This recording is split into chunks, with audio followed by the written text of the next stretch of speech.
Welcome to our show untold with Ajin. Untold with Ajin ഭയങ്കര comedy ആയി പോവല്ലോ. അൺടോൾഡ് ആയിട്ടുള്ളത് ഒന്നും ഇന്നും പറയാനില്ല. ഉണ്ടോ ആസിഫ് അലി മൂമെന്റ്? അല്ലേ എന്റെ on set salt and pepper ഒക്കെ കണ്ട ആസിഫ് അലിയുടെ വലിയൊരു ഫാൻ ഗേളായിരുന്നു. ഞാൻ ആ സമയത്ത് ഒരു ടീനേജർ ആയിരുന്നു. ഞാനെന്തായിരുന്നു അല്ല, ഒരാളും ശരിക്കും കത്തയച്ചില്ലായിരുന്നു നിങ്ങളിലൊരു നല്ല ഭർത്താവുണ്ട്, കല്യാണം കഴിക്കാൻ ആഗ്രഹം ഉണ്ടെന്നൊക്കെ പറഞ്ഞു. ആ ക്യാരക്ടറിനോട് എല്ലാവർക്കും ഒരു ഇഷ്ടം തോന്നിപ്പോകും. ഞാൻ മരിച്ചു കഴിഞ്ഞിട്ട് എന്റെ ബോഡി കൊണ്ടുവന്നൊരു സീക്വൻസ് ഉണ്ട്. അത് കണ്ടിട്ട് എന്റെ ഉമ്മ തിയേറ്ററിൽ നിന്ന് കരഞ്ഞിട്ട് ഇറങ്ങി പുറത്തേക്ക് വന്നു. കട്ട് പറഞ്ഞു കഴിഞ്ഞാൽ വേറെ ആസിഫ്. മമ്മൂക്ക എന്നൊരു ആക്ടറിനപ്പുറം ശരിക്കും ആ വ്യക്തിനെ എത്രത്തോളം ഇങ്ങനെ എനിക്ക് ഭയങ്കര എന്നെ ഒരുപാട് ഇൻസ്പയർ ചെയ്തിട്ടുള്ള ഒരാളാണ്. മമ്മൂക്കയുടെ ഫോണിലേക്ക് ഞാൻ ഇങ്ങനെ നോക്കിക്കൊണ്ടിരിക്കുന്ന ഒരു ഫോട്ടോ, മമ്മൂക്കയുടെ ഗാലറിയിലെ ഓരോ ഫോട്ടോസും എന്നെ കാണിച്ചു തരിക. മമ്മൂക്കനോട് ഞങ്ങൾ ഇപ്പോഴും ഇങ്ങനെയാണോ, ഞങ്ങൾക്ക് ഇഷ്ടമാണ് ഒരുമിച്ച് ട്രാവൽ ചെയ്യാൻ, ഞങ്ങൾ ഇപ്പോഴും പ്രേമിക്കല്ലടാ. എന്തായിരുന്നു ബസൂക്കയുടെ മമ്മൂട്ടി സാറിന്റെ one of the stylish movie ആയിരിക്കും ബസൂക്ക. നിന്റെ കഴിഞ്ഞ വർഷത്തെ സിനിമകളൊക്കെ നന്നായിരുന്നു, അത്ര പറഞ്ഞിട്ടുള്ളൂ. അത് ഇതേ മോഡുലേഷനിലാണ് പറഞ്ഞത്. അത് കേട്ട് കഴിഞ്ഞപ്പോൾ ഞാൻ ഇങ്ങനെ മാർക്ക് കണ്ടിട്ട് ആസിഫ് അലിക്ക് അങ്ങനെ ഭയങ്കരമായിട്ട് കുട്ടികൾക്ക് അഗെയിൻസ്റ്റ് ഉള്ള വയലൻസും സ്ത്രീകൾക്ക് അഗെയിൻസ്റ്റ് ഉള്ള വയലൻസും ഒഴികെ ബാക്കി ഞാൻ എല്ലാ കൊറിയൻ പടങ്ങളും കാണുന്ന ആളാണ്. ആ ഉണ്ണി സ്ക്രീനിൽ കാണിച്ച പ്രസൻസും ആ സ്വാഗും അത് ഭയങ്കര രസമായിരുന്നു. ആസിഫ് അലിയുടെ എത്രാമത്തെ സിനിമയാണ് രേഖാചിത്രം? അത് എന്നോട് ചോദിച്ചാൽ പോലും അറിയില്ല. ആസിഫിക്കാണ് ടൈറ്റിൽ ക്യാരക്ടർ, പക്ഷെ ആ സിനിമയിൽ Asif Ali guest role. Traffic അല്ലേ? ബെസ്റ്റ് വില്ലൻ അവാർഡ് ആസിഫ് അലിക്ക് ആദ്യമായി കിട്ടിയ സിനിമ? ക്ലൂ. ഞാൻ അത്ര പോപ്പുലർ ഒന്നുമല്ല, നീ ഇങ്ങനെ ഇവരെ ആദ്യം സമ്മതിക്കില്ല, കാരണം സിനിമകൾ അത്ര ആയിട്ടില്ല. Hi hello viewers, welcome to our show untold with Ajin. ഇന്ന് നമ്മുടെ കൂടെ കുറച്ച് അൺടോൾഡ് സ്റ്റോറീസ് പറയാനുള്ളത്. ജനുവരി 9 രേഖാചിത്രം തിയേറ്ററിലേക്ക് എത്തുകയാണ്. അതിൻ്റെ കുറച്ച് വിശേഷങ്ങൾ പങ്കുവയ്ക്കാൻ we have our own Asif Ali and Bhama Megha Thomas. 3 പേർക്കും വെൽക്കം. വീണ്ടും ഒരു പോലീസ് കഥാപാത്രം. ശരിക്കും എന്നാ ആ വേഷം ആദ്യമായിട്ട് ട്രൈ ചെയ്യണം? ആ വേഷം ആദ്യമായിട്ട് ട്രൈ ചെയ്യുന്നത് ഇത് താണ്ട പോലീസ് എന്ന് പറഞ്ഞിട്ടൊരു സിനിമ ചെയ്തിരുന്നു. ഡ്രൈവർ ഓൺ ഡ്യൂട്ടി എന്നായിരുന്നു എൻ്റെ ആദ്യത്തെ പേര്. അപ്പം അതിലായിരുന്നു ചെയ്തിരുന്നത്. അപ്പം അതിനുശേഷം പക്ഷെ അതൊരു കോമിക്കൽ ആയിട്ടുള്ള ഒരു ക്യാരക്ടറും അങ്ങനത്തെ സിനിമയായിരുന്നു. പിന്നെ എനിക്ക് പോലീസ് വേഷങ്ങൾ ചെയ്യാനൊരു ബുദ്ധിമുട്ടോ ഒരു കോൺഫിഡൻസ് ഇല്ലായ്മയൊക്കെ ഉണ്ടായിരുന്നു. പക്ഷെ അത് ഫുൾ കോൺഫിഡൻസിൽ ചെയ്യുന്നത് രാജീവ് ഏട്ടൻ തന്ന ധൈര്യത്തിൽ കുറ്റവും ശിക്ഷയും എന്ന് പറഞ്ഞ സിനിമയ്ക്കായിരുന്നു. നിങ്ങൾക്ക് രണ്ടുപേർക്കും ജീവിതത്തിൽ ആസിഫ് അലി മൂമെന്റ്സ് ഉണ്ടോ? എങ്ങനെയാ?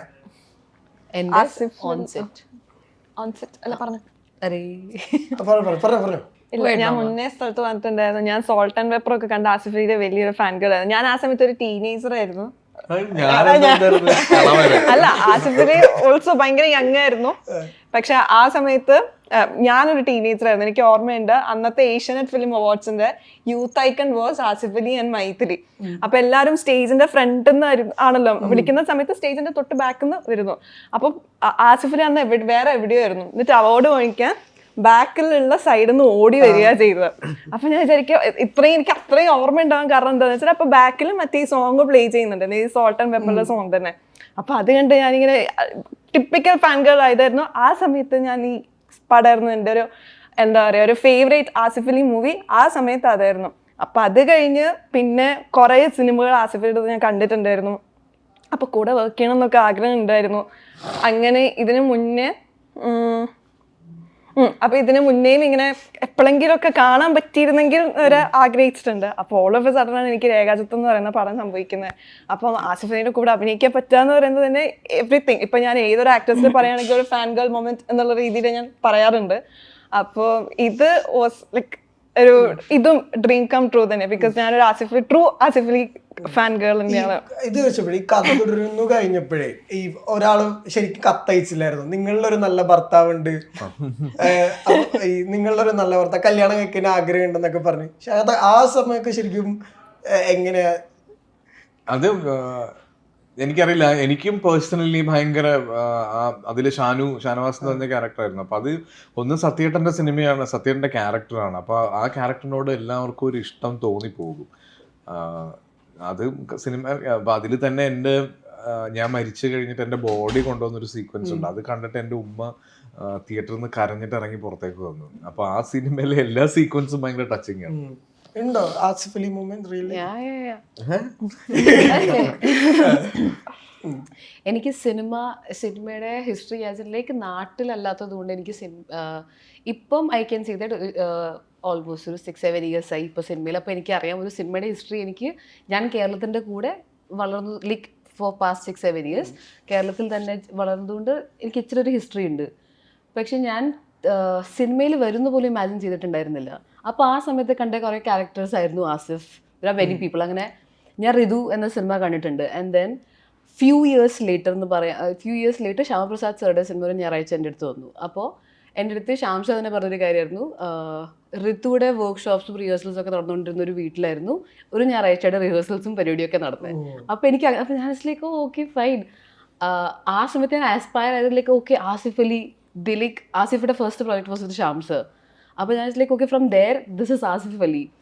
അത് കഴിഞ്ഞിട്ട് അല്ലേ, അപ്പോൾ ഞാൻ അപ്പോൾ അങ്ങനത്തെ ഒരു കുട്ടി ഇൻസ്പിറേഷൻസിലേക്ക് നൈസ്. ഞാൻ എൻ്റെ ഫസ്റ്റ് സ്റ്റെപ്പ് എനിക്ക് ഇവിടെ വന്നു ബിക്കോസ് എൻ്റെയും as a lead I did my first project with Shyam sir. അത് കഴിഞ്ഞിട്ട് ഞാൻ ഉയരെ കണ്ടു കഴിഞ്ഞിട്ട് I was like I want to work with this guy. I just want to work with this guy because എനിക്ക് അത്രയ്ക്കും ഇഷ്ടമായ ഒരു ക്യാരക്ടർ ആസിഫിൻ്റെ. അത് ബിക്കോസ് ഞാൻ ഐ ഗെസ് ഡൽഹിയിലായിരുന്ന സമയത്ത് എനിക്ക് തിയേറ്റർ എക്സ്പീരിയൻസ് അത്രയില്ല. ഞാൻ തിയേറ്ററിൽ സിനിമ വളരെ അപൂർവമായിട്ടാണ് കണ്ടിരിക്കുന്നത്. നാട്ടിൽ വന്നിട്ടാണ് ഞാൻ ഇച്ചിരിയും കൂടെ, ബിക്കോസ് ഐ തിങ്ക് ഫാമിലി ഇല്ലാത്തതുകൊണ്ട് പെട്ടെന്ന് തിയേറ്ററിൽ പോയിട്ട് ഐ വാച്ച് സിനിമ. അപ്പോൾ അതിനകത്ത് ഞാൻ കണ്ട one of the cinema was Surya. And I was like I want to work with this guy. And then ഇവൻ്റെ ആസിഫിൻ്റെ കൂടെ വർക്ക് ചെയ്തപ്പോഴും I loved the way he was in the set. Asif ഒരു കാര്യം കൂടെ എനിക്ക് പറയണ്ടായിരുന്നു. നമ്മുടെ ഒരു ദിവസം സെറ്റ് ചെയ്യുന്ന സമയത്ത് റിമെമ്പർ പുറത്ത് സൗണ്ട് വന്നപ്പോൾ you cast everybody to keep silence. ആസിഫിലേക്ക് അങ്ങനെ ലൈക്ക് ആക്ച്വലി പുറത്താണ്, പക്ഷേ അത് എന്നെ പഠിപ്പിച്ചൊരു സംഭവം എന്ന് വെച്ചാൽ ആസ് എൻ ആർട്ടിസ്റ്റ് ഇത് ഡിമാൻഡിങ് അല്ല. നമ്മുടെ വർക്ക് അങ്ങനത്തെ ഒരു സ്പേസിൽ വരുന്നൊരു വർക്കാണ്. ആൻഡ് ദെൻ നമ്മുടെ വർക്കിനൊരു ഫ്ലോ, ലൈക്ക് അതിനൊരു ഈസ് നോക്കേണ്ടത് നമ്മൾ തന്നെയാണ്. നോബഡി വിൽ എവർ, ബിക്കോസ് അതെനിക്ക് ഒത്തിരി proud, like I felt very good about that. Like you know as നമ്മളൊരു പെർഫോമൻസ് ചെയ്യുന്ന സമയത്ത് നമുക്ക് പുറത്തുനിന്ന് സൗണ്ട് വരുന്നു, ആൾക്കാർ സംസാരിക്കുന്നത്, സെറ്റ് ആകുമ്പോൾ അങ്ങനത്തെ ഒരു ബഹളം ഉണ്ടാവും. പക്ഷെ അതിൻ്റെ ഇടയ്ക്ക് when you ask for your space, like എനിക്ക് ഇവിടെ ഒരു I am doing a performance, please don't distract me or disturb me. അതെനിക്ക് ഒത്തിരി വർക്കാം. I was like wow. And then his performance in the set, ഞാനും ആസിഫ് ഒരുമിച്ചാണ് പെർഫോം ചെയ്യുന്നത്. അപ്പോൾ ആസിഫ് കട്ട് പറഞ്ഞു കഴിഞ്ഞാൽ വേറെ ആസിഫ്, ഇൻ പെർഫോമൻസ് വേറെ pose. And then I not like, ഞാൻ എൻ്റെ അസോസിയേറ്റിൻ്റെ അടുത്ത് പറയുകയും ചെയ്തിട്ടുണ്ടായിരുന്നു ലൈക്ക് ആസിഫ് ഡബ് ചെയ്യുമ്പോൾ പ്ലീസ് എൻ്റെ ഒന്ന് പറയണം. അപ്പോൾ ദേ ഡിഡ് കോൾ. പക്ഷേ ആ സമയത്ത് ഞാൻ കൊച്ചിയിലുണ്ടായിരുന്നു. ഐ വാസ് ലൈക്ക് ഞാൻ വേറൊരു പ്രോജക്റ്റിലായി പോയി. ബട്ട് ഐ വാസ് ലൈക്ക് അങ്ങനത്തെ ഒരു എക്സ്പീരിയൻസ് ഐ ഹാഡ് വിത്ത് ആസിഫ്. ശരിക്കും ഭയങ്കര ക്യൂരിയോസിറ്റി ഉള്ള ചോദ്യം. അതായത് ഈ ത്രില്ലർ സിനിമകൾ, നമ്മൾ അധികം റിവീൽ ചെയ്യാൻ പറ്റാത്ത സിനിമകളുടെ പ്രൊമോഷന് വന്നിരിക്കുമ്പോൾ പൊതുവെ ആർട്ടിസ്റ്റുകൾക്ക് ഉണ്ടാവുന്ന ഒരു മൈൻഡ് സെറ്റ് എങ്ങനെയായിരിക്കും? അത് ഞാനിപ്പോ ശരിക്കും ഈ എപ്പിസോഡിനെ പറ്റി അൺടോൾഡ് വിത്ത് അജിത്, അതെ, അത് പറഞ്ഞത് ഭയങ്കര കോമഡി ആയി പോവല്ലോ. കാരണം ഞങ്ങൾക്ക് ഒന്നും പറയാൻ പറ്റില്ല, അൺടോൾഡ് ആയിട്ടുള്ളത് ഒന്നും ഇന്നും പറയാനില്ല ഞങ്ങൾക്ക്. കാര്യം ഇതിന് റിവീൽ ചെയ്യാൻ പറ്റുന്ന വളരെ കുറച്ച് സ്പേസേ ഉള്ളൂ. ഒന്ന്, ഇതൊരു ഭയങ്കര സീറ്റഡ് ത്രില്ലർ അല്ല. ഇതൊരു ഭയങ്കര ക്രൈം ഇൻവെസ്റ്റിഗേഷൻ, നമ്മൾ കണ്ട് ശീലിച്ച പോലെ ഒരു ഇന്റർവെൽ പഞ്ചൊക്കെ ഉള്ള അങ്ങനത്തെ ഒരു ഭയങ്കര മുൾമുനയിൽ നിർത്തുന്ന രീതിയിലുള്ള ഒരു സിനിമയല്ല. ഇതൊരു ഇൻവെസ്റ്റിഗേഷൻ ഡ്രാമയാണ്. അപ്പൊ അതുകൊണ്ട് തന്നെ പിന്നെ നമ്മൾ ഈ ഓൾട്ടർനേറ്റ് ഹിസ്റ്ററി ട്രൈ ചെയ്യുന്നത് കൊണ്ട് അതിൻ്റെയും ഭയങ്കര പരിധികളുണ്ട് നമുക്ക് റിവീൽ ചെയ്യാൻ. കാരണം ഇത് എന്തെങ്കിലും ഒരു സ്പോയിലർ ആയി കഴിഞ്ഞാൽ തിയേറ്ററിൽ ഇതിന്റെ എക്സ്പീരിയൻസ് മോശമാകുന്നല്ല, പക്ഷെ ആ എക്സൈറ്റ്മെന്റ് ആ രസം കളഞ്ഞു പോകും. അപ്പൊ അതുകൊണ്ട് തന്നെ ഞങ്ങൾ വളരെ സൂക്ഷിച്ചാണ് ഓരോരുത്തരും. കിഷ്കിന്ത കണ്ടു ഇത് തന്നെയായിരുന്നു കിഷ്കിന്താണ്ടെന്ന്. പക്ഷെ എനിക്ക് അതിനകത്തൊരു ഫാമിലി ഡ്രാമ ഉണ്ടെന്നുള്ള രീതിയിൽ മാത്രമേ നമ്മൾ എല്ലായിടത്തും പറഞ്ഞിട്ടുള്ളൂ. അതില് ഈ ഒരു ത്രില്ലർ സ്വഭാവത്തിലേക്ക് സിനിമ വരുന്ന ആർക്കും ഒരു ക്ലൂവും കൊടുത്തിട്ടില്ലായിരുന്നു. അതുകൊണ്ട് തന്നെയാണ് ആ സിനിമയ്ക്ക് അത്രയും വലിയൊരു, സ്പെഷ്യലി സെക്കൻഡ് ഹാഫിലേക്ക് വരുമ്പോൾ ഇത് എങ്ങോട്ടാണ് പോകുന്നത് എന്നുള്ളൊരു ക്യൂരിയോസിറ്റി ആളുകൾക്ക് ഉണ്ടായത്. ഈ ശരിക്കും കഴിഞ്ഞ ദിവസം ഈ ജിസേട്ടന്റെ കുറച്ച് എപ്പിസോഡുകളൊക്കെ ഇങ്ങനെ ഇറങ്ങി കഴിഞ്ഞപ്പോഴത്തേക്കും അടുത്ത ആസിഫിനോട് കഥ പറയാൻ പോകുന്ന സംഭവം ഭയങ്കര ഇതായിരുന്നു. കാരണം ആസിഫ് അലി ഭയങ്കര ഇന്റഗ്രൽ പാർട്ടാണല്ലോ. അപ്പം അതിനകത്ത് ആസിഫ് വാസ് വെയിറ്റിംഗ് ആ ഒരു കഥ കേൾക്കാൻ വേണ്ടിയിട്ടെന്ന് പറഞ്ഞു. ശരിക്കും ആ സമയം ഞാനിങ്ങനെ ആലോചിച്ചപ്പോൾ ഒരു 3 to 4 years ഓൾഡാണ് ആ ഒരു ആക്ടർ ഇൻഡസ്ട്രിയിൽ. പക്ഷെ ഇൻട്രൊഡ്യൂസ് ചെയ്തിട്ടുള്ള പുതുമുഖ ഡയറക്ടേഴ്സുകളുടെ എണ്ണം കൂടുതലാണ്. പരീക്ഷിച്ചിട്ടുള്ള ജോണറുകൾ, ഹണിബി വാസ് ഒരു ന്യൂ ജോണർ, കിളിബോയ് അല്ലെങ്കിൽ ഈവൻ ബൈസൈക്കിൾ തീവ്സ്. ശരിക്കും ആ സമയത്ത് ഈ കിഷ്കിന്താണ്ടം രാത്രി 1 മണിക്ക് കഥ കേട്ട് എക്സൈറ്റഡ് ആയ പോലെ തന്നെയായിരുന്നു ആ സമയത്തും.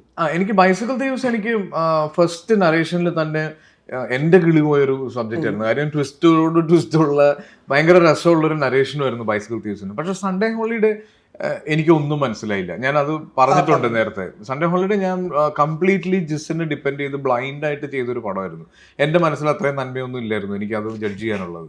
അപ്പം അങ്ങനെ സ്ക്രിപ്റ്റ് കേൾക്കുന്ന സമയത്ത് അന്ന് ഇതുപോലെയുള്ള ബ്ലൈൻഡ് ഗോൾസ് കുറേ ഞാൻ എടുത്തിട്ടുണ്ട്. പക്ഷെ ഇപ്പോൾ കുറെ കൂടെ എനിക്ക് ഈ പറയല്ലോ എക്സൈറ്റ്മെന്റ് ഒന്ന് ഒരു നല്ല കഥ കേട്ട് കഴിഞ്ഞാൽ അതിന്റെ എക്സൈറ്റ്മെന്റ് ഒന്നും കൂടെ താന്ന് കഴിഞ്ഞിട്ട് ഞാൻ വീണ്ടും ആലോചിക്കും. അപ്പോഴും ആ എക്സൈറ്റ്മെന്റ് കിട്ടുന്നുണ്ടെങ്കിൽ മാത്രമാണ് എഗെയിൻ ഞാൻ ആ സിനിമയെ പറ്റി മുന്നോട്ട് പോകുന്നതിനെ പറ്റി ചിന്തിക്കുള്ളൂ. അപ്പം ഇതെല്ലാം അത്തരത്തിൽ വന്ന സിനിമകളാണ്. ഇതും ഒരു ദിവസം ഞാൻ ഷൂട്ട് കഴിഞ്ഞ് വന്ന് ജോഫിൻ വന്ന് എൻ്റെ റൂമിലിരുന്ന് ഞങ്ങൾ കുറേ നേരം പല സിനിമകളെ പറ്റിയും ചർച്ച ചെയ്ത് കഴിഞ്ഞ് നമ്മളൊന്ന് കാം ഡൗൺ ആയി കഴിഞ്ഞിട്ടാണ് ഇത് പറഞ്ഞു തുടങ്ങുന്നത്. ഇത് പറഞ്ഞു തുടങ്ങി ഇതിൻ്റെ ഒരു 20th മിനിറ്റ് മുതലൊക്കെ ഇതിൻ്റെ സ്വഭാവം മാറാൻ തുടങ്ങി. ഇതിൻ്റെ അന്വേഷണം എങ്ങോട്ടാണ് പോകുന്നത് എന്നുള്ളതും ഈ പറയുന്ന ഒരു ഹിസ്റ്ററി ആ പാട്ടിലേക്ക് എത്തുന്നതും ഒക്കെ നമുക്ക് ഭയങ്കര ക്യൂരിയോസിറ്റി തന്നു. പിന്നെ എഗെയിൻ ഈ സിനിമ എങ്ങനെയാണ് ചെയ്യാൻ പോകുന്നതെന്ന് ജോഫിന് എക്സ്പ്ലെയിൻ ചെയ്ത് തന്നപ്പോൾ അതും ഭയങ്കര ഒരു പുതിയ കാര്യമായിട്ട് എനിക്ക് തോന്നി. അപ്പൊ എപ്പോഴും എന്തെങ്കിലും ഇപ്പൊ ഈവൻ ഹണിബിയോടും കിളിബോയോടും ഒക്കെ ഉണ്ടായ ഒരു അപ്രോച്ചും എന്തെങ്കിലും പുതിയത് ചെയ്യണം എന്നുള്ളതാണ്. അപ്പം അത് വളരെ അപൂർവമായിട്ടാണ് അത് ഈ റിസൾട്ടിലേക്ക് കറക്റ്റ് റിസൾട്ടിലേക്ക് എത്താറുള്ളെങ്കിൽ പോലും അത് അങ്ങനെ ഒരു ചോയ്സ് എടുക്കുന്നതിൽ എനിക്ക് എപ്പോഴും സന്തോഷമുണ്ട്. ഇപ്പൊ അതിന്റെ കൂടെ തന്നെ ചോദിക്കുകയാണ്, അതായത് ഇപ്പൊ മിഡ് വേയിലൊക്കെ എത്തി നിൽക്കുമ്പോൾ ഈ മുമ്പ് ഞാൻ പറഞ്ഞു കേട്ടിട്ടുണ്ട്, അതായത് ആ സിനിമ ഇറങ്ങുമോ അല്ലെങ്കിൽ അത് പ്രൊഡ്യൂസർ ആരാകുമെന്ന് പോലും അറിയാതെ സിനിമകൾ കമ്മിറ്റ് ചെയ്തിട്ടുണ്ട്, പക്ഷെ കൈകൊള്ളിയിട്ടുണ്ട്. ഇപ്പൊ ഒരു ആക്ടർ എന്ന നിലയിൽ മിഡ് വേയിലൊക്കെ എത്തി നിൽക്കുമ്പോൾ ഇത് അത്ര ശരിയായി പോകുന്നില്ലെങ്കിൽ കമ്മ്യൂണിക്കേറ്റ് ചെയ്യുമോ അവരോട്? അതൊരു എന്താണെന്നറിയാം, ഈ കമ്മ്യൂണിക്കേഷൻ്റെ ഒരു പ്രശ്നം എന്ന് പറഞ്ഞാൽ നമുക്കൊരു ഈ പോയിക്കൊണ്ടിരിക്കുന്ന ട്രാക്ക് കറക്റ്റ് ആണോ എന്ന് അറിയണമെങ്കിൽ അയാൾ ഉദ്ദേശിക്കുന്നത് തന്നെയാണോ നമ്മൾ ഉദ്ദേശിക്കുന്നതെന്നൊക്കെ നമുക്ക് മനസ്സിലാക്കാൻ പറ്റാത്ത ഒരു ഫിലിം മേക്കിംഗ് ആയിരിക്കും ചിലപ്പോൾ അദ്ദേഹത്തിന്റെ മനസ്സിലുള്ളത്. ചിലപ്പോൾ ഇതിന്റെ ഒരു എഡിറ്റിലായിരിക്കും ഇതിന്റെ ഒരു സിനിമ ഉണ്ടാകുന്നത്. അപ്പം അധികവും ഞാൻ ചെയ്യുന്നത് എൻ്റെ ഡയറക്ടറെ ഡിപ്പെൻഡ് ചെയ്യുക എന്നുള്ളത് മാത്രമാണ്. എൻ്റെ സംശയങ്ങൾ ഞാൻ എപ്പോഴും ചോദിച്ചുകൊണ്ടിരിക്കും. അതിനെനിക്ക് ക്ലാരിറ്റി തന്നുകൊണ്ടിരുന്നാൽ ഞാൻ തീർച്ചയായിട്ടും കംപ്ലീറ്റ്ലി ആ സിനിമയ്ക്ക് ആ ഡയറക്ടറിന് ഞാൻ സറണ്ടർ ചെയ്യും. അല്ലാതെ ഞാൻ ഉദ്ദേശിക്കുന്ന ഈ ഷോട്ട് എന്തിനാണ് ഇങ്ങനെ എടുത്തത്, ഇതൊരു ട്രാക്കിൽ എടുത്താൽ പോരെ അല്ലെങ്കിൽ ഇതൊരു വൈഡിൽ എടുത്താൽ പോരെ എന്നല്ല അങ്ങനെ ഞാൻ ചോദിക്കില്ല. എന്തുകൊണ്ടാണ് ഇത് എടുത്തതെന്ന് ഞാൻ ചോദിക്കുക. അത് അദ്ദേഹം കമ്മ്യൂണിക്കേറ്റ് ചെയ്ത് തരുന്നതിൽ എനിക്ക് ക്ലാരിറ്റി കിട്ടിയാൽ ഞാൻ കംപ്ലീറ്റ്ലി ഞാൻ സറണ്ടർ ചെയ്യും. ഒരിക്കലും ഒരാളുടെ ഫിലിം മേക്കിങ്ങിൽ ഇടപെടുന്ന ആളല്ല ഞാൻ. എനിക്കത് താല്പര്യമില്ല. കാര്യം എൻ്റെ ഐഡിയോളജി അല്ലെങ്കിൽ എൻ്റെ വേ ഓഫ് തിങ്കിങ് ആയിരിക്കണമെന്ന് ഒരു നിർബന്ധവും ഇല്ല അദ്ദേഹത്തിൻ്റെത്. ഇപ്പൊ മേഘയ്ക്ക് ട്രാൻസ്ഫോർമേഷൻ ഒക്കെ ഉണ്ടല്ലേ, ഈ കുറച്ച് ഒരു സ്റ്റേജിൽ ട്രെയിലറിലൊക്കെ നമ്മൾ കണ്ട പോലെ ഉണ്ട്. ശരിക്കും അതിനു വേണ്ടി എടുത്തിട്ടുള്ള എഫർട്ട് എന്തായിരുന്നു? സ്ക്രിപ്റ്റ് കേൾക്കുമ്പോൾ അതുണ്ടായിരുന്നോ? ഇല്ലടോ, ഇത് ഞാൻ ഈ ക്യാരക്ടർ ഞാൻ ഇതുവരെ ചെയ്ത ക്യാരക്ടറിലെക്കാട്ടിലും ഒരു ഡിഫറെൻറ്റ് അപ്രോച്ച് തന്നെയാണ്. And then in the cinema തന്നെ അതിനൊരു സ്റ്റോറി ടെല്ലിങ്, ആ ക്യാരക്ടറിൻ്റെ സ്റ്റോറി ടെല്ലിങ് തന്നെ ഒരു ഡിഫറെൻറ്റ് രീതിയിലുള്ളൊരു അതാണ്. എനിക്ക് ഓൺ സെറ്റും ഓഫ് സെറ്റും വൺ പ്രിപ്പറേഷൻ ആയിരുന്നു എനിക്ക്. അതെ, എൻ്റെ ഡയലോഗ്സ് വൈസ് ആയാലും എൻ്റെ ലുക്സ് വൈസ് ആയാലും എങ്ങനെ പോയാലും I had a work off screen plus on screen, and then എന്നെ ലിറ്ററലി ജോഫിൻ, ആസിഫ്, ജോൺ ഇവരെല്ലാവരും they literally helped me a lot. ഇതെല്ലാം കൂടെ കൊലാബറേറ്റ് ചെയ്തിട്ടാണ് ഇനി നിങ്ങൾ 9ാം തീയതി മുതൽ കാണാൻ പോകുന്ന സംഭവം. ഈ ഭാവിക്ക് മദനോത്സവമായിട്ടുള്ള റെസ്പോൺസുകൾ സോഷ്യൽ മീഡിയ ഒക്കെ കണ്ടിരുന്നു? കണ്ടിരുന്നു, കുറെ പേര് അയച്ചിരുന്നത് കണ്ടായിരുന്നു. അല്ലാണ്ട് ഐ വാസ് റിയലി ഹാപ്പി. കാരണം തിയേറ്ററിൽ ഇറങ്ങിയ സമയത്ത് ഞാൻ നേരത്തെ പറഞ്ഞിട്ടുണ്ടായിരുന്നു എനിക്ക് അപ്രീസിയേഷൻസ് വന്നിട്ടുണ്ടായിരുന്നു. പക്ഷെ ഈ OTT പ്ലാറ്റ്ഫോംസിൽ വന്നതിന് ശേഷം അത് കുറച്ചുകൂടി കൂടുതലായിരുന്നു. അപ്പൊ കാണുന്ന സമയത്ത് സന്തോഷം. ഇപ്പൊ എങ്ങനെയാണ് അത് ചെയ്തതെന്ന് ചോദിച്ചാൽ ആ സമയത്ത് അതൊരു മാജിക് ആയിരുന്നു എന്ന് തന്നെ ഞാൻ പറയുന്നത്. കാരണം കുറച്ച് എന്താ പറയാ, എല്ലാവരും നല്ല അഭിപ്രായം പറയുന്നുണ്ട്. I am glad. ഞാനൊരു ചെറിയ ആസിഫ് അലി സെഗ്മെന്റിലേക്ക് പോവാണ്. നിങ്ങൾ രണ്ടുപേരും ആൻസർ പറയണം. ഓക്കെ, ആസിഫ് അലിയുടെ എത്രാമത്തെ സിനിമയാണ് രേഖാചിത്രം? അത് എന്നോട് ചോദിച്ചാൽ പോലും അറിയില്ല. അപ്രോക്സ് നമ്പർ പറഞ്ഞത് 43. 43യോ? അപ്രോക്സ് നമ്പർ അല്ലേ നീ പറഞ്ഞത്? 43 ഒന്നുമല്ല, അപ്രോക്സ് ഒന്നുമല്ല. ഞാനൊരു ക്ലൂ തരാം. കെട്ടിയോളാന്റെ മാലകവോ 65th ഫിലിം. 65th ഫിലിം അല്ലേ? I am sorry. 75 അല്ല, 75. ഞാൻ സേവ് ആക്കാം. 3 ഡിജിറ്റ് ആണ് 2 digit? Oh, thank God. 85. Yeah, into nervous 90s. Okay. Asif അലിയുടെ മറ്റ് ഭാഷകളിലേക്ക് റീമേക്ക് ചെയ്തിട്ടുള്ള ഒരു സിനിമ. അസുരവിത്ത് ഡബ് ചെയ്ത് വന്നു. ഡബ് ചെയ്ത് വന്നതാ. റീമേക്ക് ചെയ്തിട്ടുണ്ട്, പ്രോപ്പർ റീമേക്ക്. ക്ലൂ. അത് it's kind of A new age സിനിമയായിരുന്നു ആ സമയത്ത്. ആ സമയത്ത് ന്യൂ ഏജ്. ആ സമയം ഇപ്പോഴും അതിന് ഭയങ്കര ഫാൻസ് ഉണ്ട്. സോൾട്ട് പേപ്പർ ആണ്. റീമേക്ക് ചെയ്തിട്ടുണ്ട്. ആസിഫിക്കാണ് ടൈറ്റിൽ ക്യാരക്ടർ, പക്ഷെ ആ സിനിമയിൽ ആസിഫ് അലി ഗസ്റ്റ് റോളാണ്. മനസ്സിലായില്ലേ? ആസിഫിക്കാണ് ടൈറ്റിൽ ക്യാരക്ടർ, പക്ഷെ ആ സിനിമയിൽ ആസിഫ് അലി ഗസ്റ്റ് റോളാണ്. ട്രാഫിക് അല്ലേ? അയ്യോ ട്രാഫിക് അല്ല. അയ്യോ ഞാൻ പറഞ്ഞ ഒരു ക്ലൂതാ.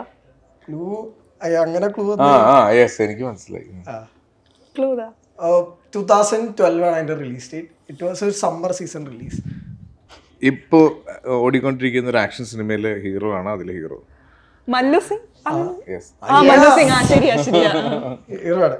ഓക്കെ, ആസിഫിക്ക ഫസ്റ്റ് പ്രൊഡ്യൂസ് ചെയ്ത സിനിമ അതൊന്നും ഇവർക്ക് അറിയില്ല. കോഹിനൂർ. ഓക്കെ, ആസിഫിക്കയുടെ പേരില്ലാത്ത ഒരു ക്യാരക്ടറായിട്ട് സിനിമയിൽ അഭിനയിച്ചിട്ടുണ്ട്. പേരുണ്ട്, പക്ഷെ അതല്ല റിയൽ ക്യാരക്ടറിന്. ഇപ്പൊ ഈ അടുത്തിറങ്ങിയൊരു സിനിമയാണ് ലെവൽ ക്രോസ്. ഉണ്ടല്ലോ, ഞാൻ ഇഡിയറ്റ്സ് അതില് മെസ്സി അല്ലേ ക്യാരക്ടറിന്.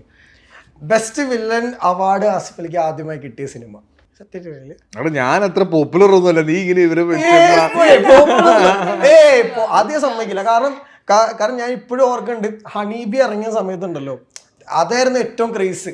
ഈ എറണാകുളം മറ്റേ പെൻഡയുടെ അവിടെ ഒരു ഷോപ്പ് ഉണ്ട്. അപ്പം അവിടെ ഇങ്ങനെ ആസിഫിക്കയുടെ സിനിമ റിലീസ് കഴിഞ്ഞിട്ട് ഇങ്ങനെ ബോക്സസ് ഇങ്ങനെ 6 എണ്ണം ഇങ്ങനെ തൂക്കിയിട്ട് ഞാൻ 6 എണ്ണം മേടിച്ചിരുന്നു. കളർക്കൊന്തൊക്കെ സ്റ്റാർ വെക്കുന്ന രീതി. ഇതിപ്പോ ഇതൊക്കെ പോപ്പുലർ അല്ലേ? സിനിമകൾ അത്ര ആയിട്ടില്ല. പക്ഷെ ആസിഫിക്ക എവിടെ വന്നാലും ഒരു സ്റ്റാർ ആകെ ഫീൽ ഉണ്ട്. അത് എപ്പോഴും എന്നോട് വേറൊരാള് പറഞ്ഞിട്ടുള്ള എനിക്കറിയില്ല. അപൂർവ രാഗം ഫസ്റ്റ് ഈ ശരിക്കും രേഖാചിത്രത്തിനെ പറ്റി പറയുമ്പോഴേ മമ്മൂക്ക ഒരു ഇമ്പോർട്ടൻറ്റ് ഫാക്ടറാണല്ലോ. ഈ ചെറുപ്പത്തിൽ മനു അങ്കിളാണ് ഏറ്റവും കൂടുതൽ ഇൻസ്പയർ ചെയ്യിച്ചിട്ടുള്ള, അല്ലെ ഏറ്റവും കൂടുതൽ ഗോ ടു സിനിമ അതായിരുന്നു. ശരിക്കും ജീവിതത്തിൽ ഈ മമ്മൂക്ക എന്നൊരു ആക്ടറിനപ്പുറം ശരിക്കും ആ വ്യക്തിനെ എത്രത്തോളം ഇങ്ങനെ എനിക്ക് ഭയങ്കര എന്നെ ഒരുപാട് ഇൻസ്പയർ ചെയ്തിട്ടുള്ള ഒരാളാണ്. ഇപ്പോൾ ഈ അടുത്ത് സോഷ്യൽ മീഡിയയിൽ കുറേ പേര് ഷെയർ ചെയ്തൊരു പടമുണ്ട്. മമ്മൂക്കയുടെ ഫോണിലേക്ക് ഞാൻ ഇങ്ങനെ നോക്കിക്കൊണ്ടിരിക്കുന്ന ഒരു ഫോട്ടോ. ഞാൻ ആ ഫോട്ടോ ശരിക്കും എനിക്ക് എന്തൊരു ബഹുമാനം ആയെന്ന് പറയും. എനിക്ക് മമ്മൂക്ക എന്ന് പറഞ്ഞാൽ എന്നെ അറിയാലോ, ഞാൻ എങ്ങനെ കാണുന്നതാണ്. അദ്ദേഹം ട്രാവൽ ചെയ്തപ്പം അദ്ദേഹത്തിൻ്റെ ഫോണിൽ അദ്ദേഹം എടുത്ത ഫാമിലി പിക്ചേഴ്സാണ് എനിക്ക് കാണിച്ചു തന്നിട്ടുണ്ട്. മമ്മൂക്കയുടെ ഗാലറിയിലെ ഓരോ ഫോട്ടോസും എന്നെ കാണിച്ചു തരിക. അതിൽ മമ്മൂക്കയും സുലുത്തയും ഒരുമിച്ച് നിൽക്കുന്ന ഫോട്ടോസ്, സുലുത്താൻ്റെ ഫോട്ടോസ് മമ്മൂക്ക ഓരോ സ്ഥലങ്ങളിൽ നിർത്തിയെടുത്ത ഫോട്ടോസ്, അവരുടെ ഭയങ്കര പ്രഷ്യസ്. അവർ ഇപ്പോഴും എത്ര ബ്യൂട്ടിഫുൾ ആയിട്ടുള്ളൊരു റിലേഷനിലാണെന്നുള്ളതുണ്ടല്ലോ. അതൊന്നും ഞാൻ പറയേണ്ട ആവശ്യമില്ല. പക്ഷേ എനിക്കൊക്കെ ഞാൻ നമുക്കടുത്ത് പറഞ്ഞു, നമുക്ക് എൻ്റെ ഫോണിൽ ഞാൻ സമയം നിർത്തിയെടുത്ത ഒരു ഫോട്ടോ പോലും കാണില്ല. അത് നമുക്കെന്നോട് ഞങ്ങളിപ്പോഴും ഇങ്ങനെയാണോ, ഞങ്ങൾക്ക് ഇഷ്ടമാണ് ഒരുമിച്ച് ട്രാവൽ ചെയ്യുക, ഞങ്ങളിപ്പോഴും പ്രേമിക്കല്ലടാ എന്ന് പറഞ്ഞിട്ട് ഇങ്ങനെ കാണിച്ചു തന്നെ. മാഷാഅല്ലാഹ് എനിക്കത് ഭയങ്കര, കാര്യം അദ്ദേഹം ഫാമിലിയെ നോക്കുന്ന രീതി, അദ്ദേഹം ഫാമിലിയെ പറ്റി പറയുന്ന രീതി, അദ്ദേഹം എനിക്ക് ഭയങ്കര എക്സൈറ്റ്മെൻ്റ് ആണ് മമ്മൂക്കാനെ ഓരോ പ്രാവശ്യം കാണുമ്പോഴും. ഞാൻ ഇപ്പോഴാണ് എനിക്ക് വന്നിട്ട് കുറേ നാൾ കൂടിയിട്ടാണ് ഞാൻ ഈ ദുബായിൽ വെച്ചിട്ട് നമ്മൾ ഒരുമിച്ച് ഒരു സ്ഥലത്തുണ്ടായിരുന്നു. അപ്പം മമ്മൂക്ക എൻ്റെ അടുത്ത് ഇങ്ങനെ വളരെ കൊള്ളാം, നിൻ്റെ കഴിഞ്ഞ വർഷത്തെ സിനിമകളൊക്കെ നന്നായിരുന്നു, അത്ര പറഞ്ഞിട്ടുള്ളൂ. അത് ഇതേ മോഡുലേഷനിലാണ് പറഞ്ഞത്. അത് കേട്ട് കഴിഞ്ഞപ്പോൾ ഞാൻ ഇങ്ങനെ എനിക്ക് അത്രയും സന്തോഷം തന്നിട്ടുണ്ട്. കാര്യം എല്ലാ രീതിയിലും എന്നെ ഇൻസ്പയർ ചെയ്യുന്ന ഒരു ആക്ടറാണ് അദ്ദേഹം. ചൂസ് ചെയ്യുന്ന സിനിമകൾ, അദ്ദേഹം പെർഫോം ചെയ്യുന്ന രീതികൾ, അദ്ദേഹത്തിനൊരു സിനിമയോടുള്ള എക്സൈറ്റ്മെന്റ്, ഇപ്പോഴും അദ്ദേഹം സെലക്ട് ചെയ്യുന്ന ചില ക്യാരക്ടേഴ്സും ഒക്കെ നമുക്ക് കാണുമല്ലേ. ഞാനൊന്നും അതിന്റെ 4-1 എഫേർട്ട് ഏതെങ്കിലും പ്രായത്തിൽ ഇടുമെന്ന് എനിക്കറിയില്ല. ബസുക്കലുണ്ടല്ലേ ഫോട്ടോ ഇട്ടായിരുന്നല്ലേ, ഭയങ്കര പ്രൗഡ് മൂവ്മെന്റ് ആയിട്ട് ഒരു കലക്ക. നമുക്കല്ലേ സെൽഫി എടുത്തേ? എന്തായിരുന്നു ബസുക്കയുടെ അപ്ഡേറ്റ്? ബസൂക്കയുടെ അപ്ഡേറ്റ് ഇപ്പം പോസ്റ്റ് പ്രൊഡക്ഷൻ നടന്നുകൊണ്ടിരിക്കുകയാണ്, ഡബിങ് നടന്നുകൊണ്ടിരിക്കുക. അപ്പോൾ പെട്ടെന്ന് തന്നെ റിലീസ് ഉണ്ടാവും ബസൂക്കയുടെ. മമ്മൂട്ടി സാറിന്റെ one of the stylish movie ആയിരിക്കും ബസൂക്ക. ഈ ശരിക്കും ടിക്കി ടാക്കയുടെ ഒരു ഇഞ്ചുറി പറ്റില്ല. ഈ ആ ഗ്യാപ്പിലൊക്കെയാണല്ലോ ശരിക്കും ഒരുപാട് സിനിമകൾ പ്രീപോണ്ടായി ശരിക്കും വന്നത്. ശരിക്കും അത് ഭയങ്കര എഫക്റ്റീവ്ലി യൂട്ടിലൈസ് ചെയ്തെന്ന് തോന്നുന്നുണ്ടോ ശരിക്കും ആ ഗ്യാപ്പ് കുറച്ചുകൂടെ ഈ സൈഡിൽ പ്രൊഡക്റ്റീവായിട്ട്? ഉണ്ടായിരുന്നു. കാര്യം എൻ്റെ ഇതുവരെയുള്ള ലൈഫിൽ ഏറ്റവും പെയിൻഫുൾ ആയിട്ടുള്ള ഒരു സ്റ്റേജ് ആയിരുന്നു അത്. കാര്യം ടിക്കറ്റൊക്കെ ഞാൻ അത്രയും എക്സൈറ്റ്മെന്റിൽ വർക്ക് ചെയ്തുകൊണ്ടിരുന്ന ഒരു സിനിമയാണ്. ഓൾമോസ്റ്റ് ഒരു 8 months കൊണ്ട് ഞാൻ ഉണ്ടാക്കിയ ഒരു കംപ്ലീറ്റ് ബോഡി ട്രാൻസ്ഫോർമേഷൻ ആണ് ആ ഒറ്റ ആക്സിഡന്റിൽ. എനിക്ക് എൻ്റെ ഇഞ്ചുറിയേക്കാളും പെയിനേക്കാളും ഞാൻ ബെഡ് റിഡൺ ആയിട്ടുണ്ടായിരുന്ന ആ സമയത്തേക്കാളും ഒക്കെ എനിക്ക് വിഷമം ഉണ്ടായിരുന്നു. എൻ്റെ ആ എഫേർട്ട് മുഴുവൻ വേസ്റ്റായി പോയിക്കൊണ്ടിരിക്കുക എന്നുള്ളതായിരുന്നു. പക്ഷെ അതിനൊരു എന്താ പറയുക, അതിന് പകരം തന്ന പോലെ ആയിരുന്നു അതിനുശേഷം ഇറങ്ങിയ സിനിമകൾ. അപ്പൊ അത് കൃത്യമായിട്ട് തന്നെ അറ്റ്ലീസ്റ്റ് ആ ഒരു മെന്റൽ സ്റ്റേജ് ഓവർകം ചെയ്യാൻ എൻ്റെ ആ സമയത്തെ സിനിമകൾ എന്നെ സഹായിച്ചിട്ടുണ്ട്. അത് പറഞ്ഞപ്പോ ഈ 2015 ഇപ്പൊ ബ്യൂട്ടിഫുൾ ഗെയിം എന്ന് പറഞ്ഞിട്ടുള്ള ഒരു പ്രൊഡക്ഷനിൽ ഒരു സിനിമ അനൗൺസ് ചെയ്തിട്ടുണ്ട്. എന്റെ കാസ്റ്റിംഗ് കോളൊക്കെ ഉണ്ടായിരുന്നു. ശരിക്കും ആ സിനിമയ്ക്ക് എന്താ പറ്റി? സ്പോർട്സ് ഡ്രാമ ഇതിൽ വന്ന സിനിമയാണ്. ഇപ്പൊ കിഷ്കിന്ദാണ് ഡയറക്ടർ. ദിനേശൻ ആദ്യം വന്ന് പറയുന്നത് ഒരു സ്പോർട്സ് ഡ്രാമയാണ്. വലിയ പന്ത്. ശരിക്കും എന്താ ബ്യൂട്ടിഫുൾ ഗെയിമിന്റെ പ്രശ്നം, നമ്മൾ അത് പ്രൊഡക്ഷനിലേക്ക് വന്ന് അതിന്റെ ഒരു പ്രീ പ്രൊഡക്ഷൻ ഓൾമോസ്റ്റ് ഒരു 80% വരെ എത്തി നിൽക്കുമായിരുന്നു, 90%. പക്ഷെ അതിന്റെ ഒരു ഫൈനൽ സ്റ്റേജിലേക്കൊക്കെ വന്നപ്പോൾ നമ്മുടെ ബഡ്ജറ്റിൽ അത് നിൽക്കില്ല. ആ ബഡ്ജറ്റിൽ നിന്നില്ലെങ്കിൽ ആ സിനിമയ്ക്ക് നമ്മൾ ആഗ്രഹിക്കുന്ന ഒരു ക്വാളിറ്റി ഉണ്ടാവില്ല. അത് ഒരു ഇന്റർനാഷണൽ ഫിലിം എന്നുള്ള രീതിയിൽ തന്നെയാണ് അത് പ്ലാൻ ചെയ്തത്. അപ്പോൾ ഞങ്ങൾ അങ്ങനെ പ്രൊഡക്ഷനിൽ നിന്ന് മാറാം എന്നുള്ളൊരു പ്ലാനിൽ നിൽക്കുമായിരുന്നു. പിന്നെ അതിനും ഒരുപാട് സമയവും ഈ ഖത്തർ വേൾഡ് കപ്പിനെ ബേസ് ചെയ്തിട്ടുണ്ടായിരുന്ന ഒരു ബാക്ക്ഗ്രൗണ്ട് സ്റ്റോറി ആയിരുന്നു അത്. അപ്പൊ അതിന്റെ പെർമിഷൻസും കുറച്ച് വലിയ പടമായിരുന്നു അത്. അതാണ് അങ്ങനെ. ഇപ്പോഴും ആ ഡ്രീം ഉണ്ടോ? സ്പോർട്സ് ഡ്രാമ ചെയ്യണം എന്ന് എനിക്ക് ആഗ്രഹമുള്ളത് ക്രിക്കറ്റാണ്. കാരണം ഞാനൊരു ക്രിക്കറ്ററാണ്. എനിക്ക് കളിക്കാൻ ക്രിക്കറ്റ് അത്യാവശ്യം നന്നായിട്ട് കളിക്കുന്ന ക്രിക്കറ്റാണ്. അപ്പോൾ അങ്ങനെ ഒരു ക്രിക്കറ്റ് ബേസ്ഡ് ഒരു സ്പോർട്സ് ഡ്രാമ ചെയ്യണമെന്ന് ആഗ്രഹമുണ്ട്. പക്ഷെ അത് എനിക്ക് ഒരു സമയത്ത് ഇക്ബാൽ എന്ന് പറഞ്ഞ ഹിന്ദിയിൽ വന്നൊരു സിനിമ, അതിൻ്റെ റീമേക്സിനെ പറ്റിയിട്ടൊക്കെ ഞാൻ ആലോചിച്ചതാണ്. പക്ഷെ കുറച്ചും കൂടെ ഫ്രഷ് ആയിട്ടുള്ളൊരു സബ്ജക്റ്റിലേക്ക് വന്നാൽ നന്നായിരിക്കും എന്നുള്ളതുകൊണ്ട് ഞാൻ അങ്ങനെ ഒരു സബ്ജക്റ്റിന് വേണ്ടി വെയിറ്റിംഗ് ആണ്. അത് ഞാനുണ്ടെങ്കിൽ ഈ ശരിക്കും പൊതുവെ ജനുവരി ഫസ്റ്റ് വീക്ക് ആദ്യമായിട്ടല്ല ഒരു സിനിമ റിലീസിന് തന്നെ. ആസ്മിക്കയുടെ ട്രാഫിക് വന്നിട്ടുണ്ട്, വിജയ് സുപ്രീം പൗർണമിയും വന്നിട്ടുണ്ട്. അപ്പോൾ ഈ ന്യൂ ഇയർ റെസൊല്യൂഷൻ ആയിട്ട് ഫസ്റ്റ് സിനിമ ഇട്ടടിച്ച് തുടങ്ങാം. അങ്ങനെ ഒരു ഭാഗ്യം ഉണ്ടായിരുന്നെങ്കിൽ. എനിക്കറിയില്ല, അത് ഒത്തുവരുന്നതാണ് ചില സമയം. ഇത് നമ്മൾ ഈ പറഞ്ഞ പോലെ ഒരു ക്രിസ്മസ് റിലീസ് എന്നൊക്കെ പ്ലാൻ ചെയ്ത് വെച്ചിരുന്നതാണ്. പക്ഷെ ഫൈനൽ കണ്ടു കഴിഞ്ഞപ്പോൾ നമുക്കും തോന്നി ഒരു പുതിയ വർഷത്തിൽ നല്ല ഫസ്റ്റ് പടമായിട്ട് ഇറക്കാൻ പറ്റുന്ന ഒരു സിനിമയായിരിക്കും. ഈ കൂടുതൽ ഇങ്ങനെ പറയാൻ പറ്റാത്തതുകൊണ്ടൊക്കെ ഭയങ്കര അടുത്ത സർക്കിളുകളൊക്കെ ഉണ്ടല്ലോ, ഫ്രണ്ട്സ് ഒക്കെ, അവർ ഈ രേഖാചിത്രത്തിന്റെ കഥ എന്താണെന്ന് ചോദിക്കായിരുന്നു. ഇപ്പോൾ കഥ ചോദിച്ചിട്ടില്ലെങ്കിൽ പോലും സിനിമ ഇപ്പോൾ ഇറങ്ങിയിട്ടില്ല. Like I'm not giving too much promise to the crowd. എന്നാലും എനിക്കറിയാവുന്ന കുറേ ആൾക്കാർ, people who know Anto Joseph sir, അവരൊക്കെ പോയിട്ട് സിനിമ കണ്ടിട്ട് they are actually happy seeing it. ഞാൻ വൺ ടെൻഷനിലായിരുന്നു, ബിക്കോസ് ഇതെങ്ങനെയാണ് ഞാൻ ഇത് ചെയ്തത്. ലൈക്ക് ആസ് എൻ ആർട്ടിസ്റ്റ് എനിക്ക് തോന്നിയത് എനിക്ക് ഒപ്പിച്ച് വെച്ചിട്ടുണ്ട്. ബാക്കി ഐ ഡോണ്ട് നോ. എന്നോട് ഏറ്റവും കൂടുതൽ ചോദിക്കുന്നത് ഇതിൽ മമ്മൂട്ടി ഉണ്ടോ. ബട്ട് ദെൻ അത് ഇറ്റ് ഹാസ്, എല്ലാവരും ചോദിക്കുന്നൊക്കെ ഉണ്ട്. But I M like the only promising എനിക്ക് കിട്ടുന്ന ഒരു പ്രോമിസ് പറയാനുള്ള സംഭവം വെച്ചാൽ, ഈവൻ വെൻ അറിയാവുന്ന ആൾക്കാർ ചോദിക്കുകയാണെങ്കിൽ പോലും ഇറ്റ്സ് ലൈക്ക് കണ്ട ആൾക്കാർ are actually happy. Now let's wait for January 9th. അത് കഴിഞ്ഞിട്ട് നമുക്ക് എല്ലാവർക്കും കാണാമല്ലോ. ഇപ്പോൾ അടുത്ത വരുന്ന സിനിമകളുണ്ടല്ലോ, ജിത്തു സാറിൻ്റെ സിനിമകൾ, 1900 ഡയറക്ടറിൻ്റെ സിനിമ, പുള്ളിയായിട്ട് അപ്പോൾ അവരായിട്ടാണല്ലോ ശരിക്കും ദുബായിലാണല്ലോ മാർക്കോ കാണാൻ പോയത്. അപ്പോൾ മാർക്കോ കണ്ടിട്ട് ആസിഫലിക്ക് അങ്ങനെ ഭയങ്കരമായിട്ട് ഇത് അത്ര വയലൻസിനെ പറ്റിയിട്ട് ചിന്തിക്കാൻ പറ്റില്ല എന്നൊക്കെ നമ്മളങ്ങനെ അറിഞ്ഞു കേട്ടു. അപ്പോൾ ശരിക്കും അതൊക്കെ കാണുമ്പോൾ എങ്ങനെ തോന്നുന്നു ഒരു? അല്ല, എനിക്കും പക്ഷെ മാർക്കോ കണ്ടപ്പോൾ എനിക്ക് ഭയങ്കര, എനിക്ക് ഒരു ഉണ്ണിയൊക്കെ ഉണ്ടായ ഒരു പ്രൊജക്റ്റ് ഉണ്ടല്ലോ, അത് ഭയങ്കര സന്തോഷം വന്നു. ആ ഉണ്ണി സ്ക്രീനിൽ കാണിച്ച പ്രസൻസും ആ സ്വാഗും അത് ഭയങ്കര രസമായിരുന്നു. ഞാൻ ആക്ച്വലി മാർക്കോ കണ്ട് കംപ്ലീറ്റ് ആക്കാൻ പറ്റായിരുന്നു. എനിക്ക് നൈറ്റ് ഷൂട്ടാണ് നടന്നുകൊണ്ടിരുന്നത്. വൈകുന്നേരം 5 മണിക്കാണ് ഞാൻ ഷോയ്ക്ക് പോകുന്നത്. അപ്പൊ ഞാൻ എത്തിയില്ലെങ്കിൽ അവിടെ ഷൂട്ട് ഡിലേ, ഇതാണ് പുറത്തേക്ക് വന്നുകൊണ്ടിരിക്കുന്നത്. പക്ഷെ എനിക്കങ്ങനെ കുട്ടികൾക്ക് എഗെയിൻസ്റ്റ് ഉള്ള വയലൻസും സ്ത്രീകൾക്ക് എഗെയിൻസ്റ്റ് ഉള്ള വയലൻസും ഒഴികെ ബാക്കി ഞാൻ എല്ലാ കൊറിയൻ പടങ്ങളും കാണുന്ന ആളാണ്. എനിക്കങ്ങനെ ബ്ലഡ് ഷെഡും ചോരയും അങ്ങനത്തെ പ്രശ്നങ്ങളൊന്നും ഇല്ല.